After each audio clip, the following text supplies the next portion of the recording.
जहां पर है उस जगह से लोकेशन, हर लोकेशन के बारे में अपडेट मिलने में थोड़ा वक्त लग सकता है, लेकिन कल्पना सोरेन के बारे में एक जानकारी है कि वो ईडी दफ्तर पहुंची है। राजेश, ये मैं समझूंगा आपसे, ये बहुत अहम जानकारी है। कल्पना सोरेन, हेमंत सोरेन की पत्नी, वो ईडी दफ्तर पहुंची है, इस बारे में जानकारी। बिल्कुल आपने सही कहा, आपने बिल्कुल सही कहा कि चूंकि देखिए ईडी दफ्तर में वो रात में रहेंगे, हेमंत सोरेन को जिस तरह से ले जाया गया है तो ईडी की तरफ से आमतौर पर छूट दी जाती है। जब पिछले दफा जब उनसे पूछताछ हो रही थी 16 दिसंबर 2022 को, तब कल्पना सोरेन वहां खुद पहुंची थी और वहां पर कल्पना सोरेन राजेश, आप अपनी बात रखते रहिए, हम साथ साथ एक तस्वीर भी दिखा रहे हैं दर्शकों को। कल्पना सोरेन का काफिला जो निकला है हेमंत सोरेन के से मिलने के लिए ईडी दफ्तर पर, वो भी हम आपको दिखा रहे हैं। राजेश, अपनी बात रखिए। जी, तो कल्पना सोरेन चूंकि एक घरेलू महिला है, इनकी जीवन संगनी है, काफी पढ़ी लिखी हैं। उनका जो मायके है वो उड़ीसा में है और जब उनकी शादी थी, इनके 2 बच्चे हैं, दोनों बच्चे पढ़ रहे हैं। थोड़ा सा पीछे रहिए। कल्पना जी, क्या स्थिति है? गाड़ी जाएगा ना? आनंद, हेलो, अरे हो गया भाई, नहीं बोलेंगे। कौन आया है साथ में? उनके बेटे, अरे आगे गाड़ी में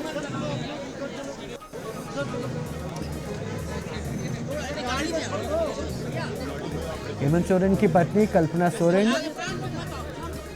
ईडी के दफ्तर पहुंची हैं।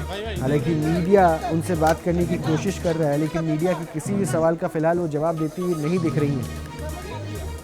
आज रात में हेमंत सोरेन को ईडी दफ्तर में गुजारना होगा, कल कोर्ट में पेशी होगी और उसके बाद, क्योंकि ईडी ने अभी हिरासत में लिया है, कल कोर्ट में पेशी होने के बाद गिरफ्तारी होगी। राजेश, किसी तरह का कोई जवाब नहीं दिया है कल्पना सोरेन ने और वो दफ्तर के अंदर जा चुकी हैं।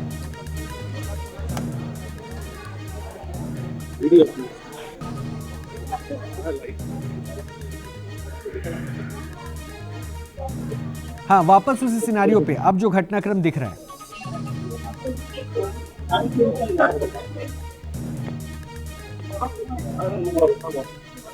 राजेश, मेरी आवाज मिल रही है? जी जी बिल्कुल।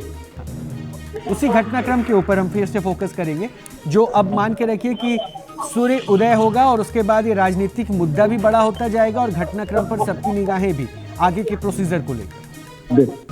बिल्कुल, देखिए अब तक कल्पना सोरेन इनके पास जीवन संगनी के तौर पर लगातार बनी रहती थी। अगर ये बाहर भी जाते थे हेमंत सोरेन तो उनके साथ में होती थी, उनके पूरे बच्चों का ख्याल, उनका ख्याल, घर के पूरे कामकाज की पूरी जिम्मेदारी कल्पना की जिम्मे थी।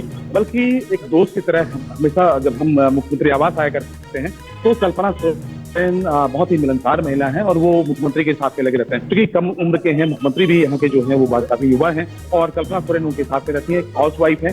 जिस तरह से घटना घटी है, मुख्यमंत्री को अंदेशा नहीं होगा कि वो आज गिरफ्तार हो जाएंगे और उनका जो रात है वो ईडी में गुजरने वाला है। तो पूरे परिवार के लिए किसी सदमा से करनी है कि मुख्यमंत्री ईडी में दफ्तर में सोएंगे और पत्नी उनकी यहाँ सोएगी। तो आप समझ सकते हैं कि जो पारिवारिक बॉन्डिंग होती है और जिस तरह से लोग रहे हैं यहाँ पर, एक मुख्यमंत्री और मुख्यमंत्री के पत्नी के तौर पर मुख्यमंत्री आवास में सुख सुविधाओं के बीच में यहाँ पे रहेंगे। तो जाहिर है कि जो आज का रात है वो बहुत ही कह सकते हैं पेनफुल रात होगा, दर्द भरा रात होगा हेमंत सोरेन के लिए भी और कल्पना सोरेन के लिए।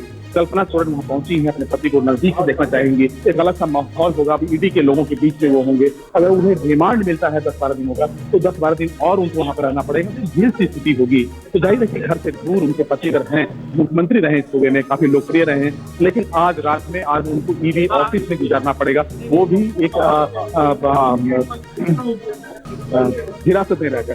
दोनों में बहुत फर्क है। वो पूछताछ ले गए लेकिन आज अब गिरफ्तार हुए एक तरह से और वो वहाँ पर। ठीक है राजेश, आप हमारे साथ बने रहिए, अपडेट हम लगातार पहुंचाते रहेंगे। लेकिन इस बीच जो जानकारी उसके मुताबिक ईडी ने हिरासत में ले लिया हेमंत सोरेन को और उनकी पत्नी अब ईडी दफ्तर पे पहुंची।